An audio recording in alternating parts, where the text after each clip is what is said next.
রহমান নাকি জারো সাওয়াল ছিল। সোশ্যাল মিডিয়াত এই জিনিসটা এখন একটা নতুন কন্ট্রোভার্সি তৈরি করে ফেলেছে।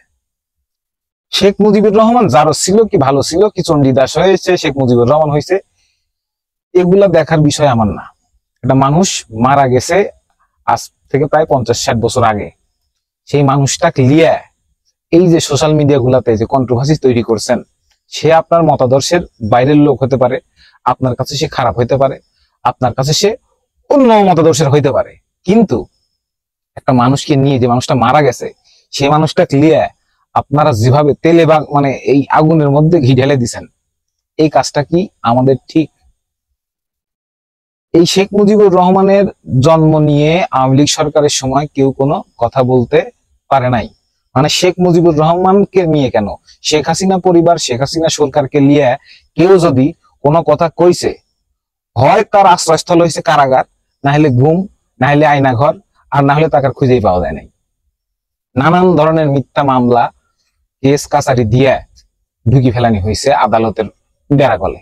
যাই হোক, শেখ মুজিবুর রহমান বাংলাদেশের একজন প্রখ্যাত রাজনীতিবিদ। বাংলাদেশের স্বাধীনতার পিছনে তার অবদান এটি স্বীকার করাই লাগবে আমাদের।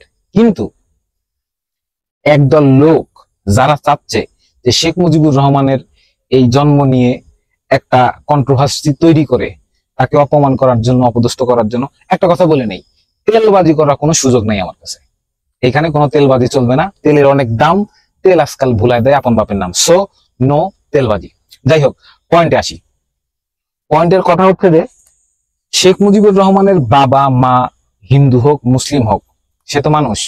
এখন আমরা তো আর জানি না যে শেখ মুজিবুর রহমান হিন্দু না মুসলিম, সে কালমা পড়াইছে নাকি তাকে সুন্নতে খাতনা দেওয়া হয়েছে, এগুলার তো কোনো অফিসিয়াল রেকর্ড আমাদের কাছে নাই। আমাদের কাছে তার অফিসিয়াল কোনো রেকর্ড নাই, আমরা চোখে দেখতে পারতেছি না তার জন্ম সনদ, তার বাবা মায়ের বৈবাহিক সনদ।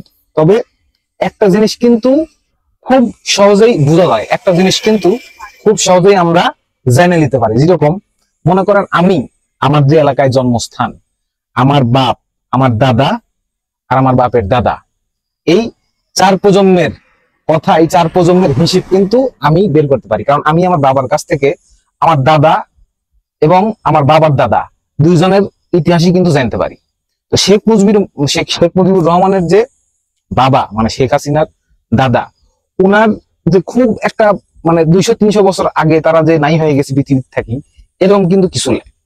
ইতিহাস যদি আমরা সেইভাবে ঘাঁটি, ইতিহাস যদি আমরা সেভাবে বের করার চেষ্টা করি, তাহলে কিন্তু আমরা এর সত্যতা যাচাই করতে পারি।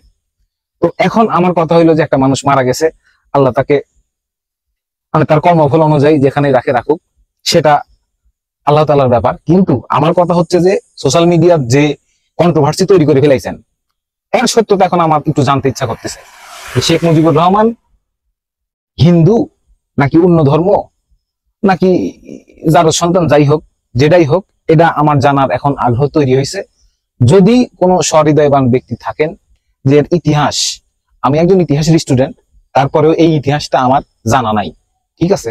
তো যদি কোনো সহৃদয়বান ব্যক্তি এই ইতিহাসটা জানিয়ে থাকেন, তাহলে আমাকে পুরা দেশবাসীকে একদম কাগজে কলমে প্রমাণ স্বরূপ দেখাইলে আমি, দেশবাসী, আমার এলাকার মানুষজন আপনার কাছে খুব কৃতজ্ঞ থাকবে।